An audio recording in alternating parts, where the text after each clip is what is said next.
Bonjour et bienvenue au cours de français de Martial et Saad. Saad va lire le texte suivant. Je m'appelle Lucas, j'ai 10 ans, je viens de Géorgie, je parle plusieurs langues géorgiennes. Alors vous avez remarqué que Saad a des difficultés à lire ces textes jusqu'à la fin parce qu'il nous manque ce qu'on appelle les signes de ponctuation.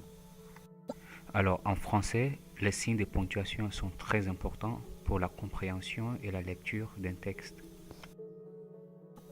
Dans cette vidéo, nous allons voir 5 signes de ponctuation. Le point d'exclamation, le point d'interrogation, les points de suspension et les deux points. Nous allons commencer par le point. Le point indique la fin d'une phrase. Après le point, on baisse la voix et on fait une pause pour respirer longuement. Exemple. Je suis à l'école. Papa travaille à Lille. Deuxièmement, nous avons ce qu'on appelle le point d'exclamation. Lui, il se place à la fin d'une phrase exclamative ou une phrase exprimant la surprise, l'admiration ou l'ordre. Le point d'exclamation s'accompagne avec une voix montante. Exemple, sortez d'ici immédiatement ou que cette fleur est belle. Troisièmement, nous avons le point d'interrogation. Le point d'interrogation se place à la fin d'une phrase interrogative. Il sert à poser une question. On s'arrête à la fin de la phrase tout en montant la voix. Exemple, est-ce que tu veux aller au cinéma?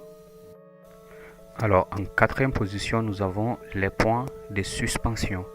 Les points de suspension sont toujours au nombre de 3 et ils indiquent que la phrase est interrompue ou inachevée.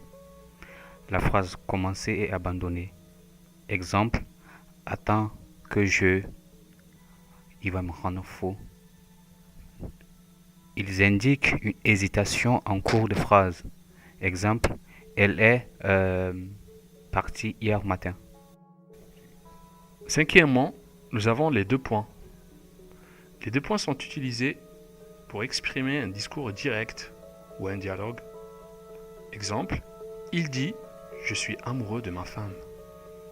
Les deux points permettent aussi d'introduire une explication.